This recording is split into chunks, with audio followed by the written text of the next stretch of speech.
Dve sály, desiatky prednášok a komunita ľudí, ktorí žijú kyberbezpečnosťou. Takto vyzeral B-Sides Prague 2026. Celé sa to odohrávalo v ikonickej Lucerne, čo dodávalo konferencii úplne inú atmosféru, než ste zvyknutí na podobných eventoch. Na jednom mieste sa stretli firmy z oblasti cybersecurity, profesionáli z praxe aj nadšenci. Prednášky boli rôznorodé, praktické a zaujímavé. Program bežal paralelne v dvoch sálach, takže si vedel vybrať presne to, čo ťa zaujíma. Jedna vec za mňa výrazne vyčnievala. Interaktívna hra od spoločnosti Neubit s názvom Rozumová voľba.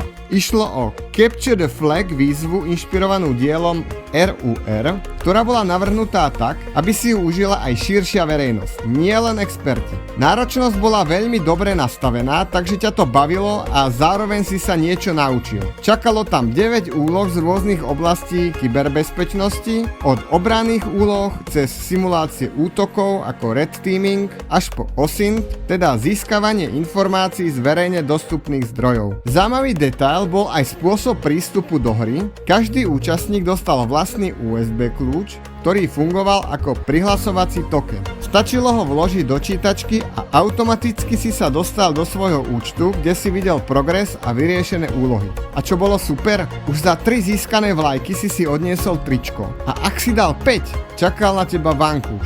Presne tento typ aktivity robí B-Sides Prague výnimočný.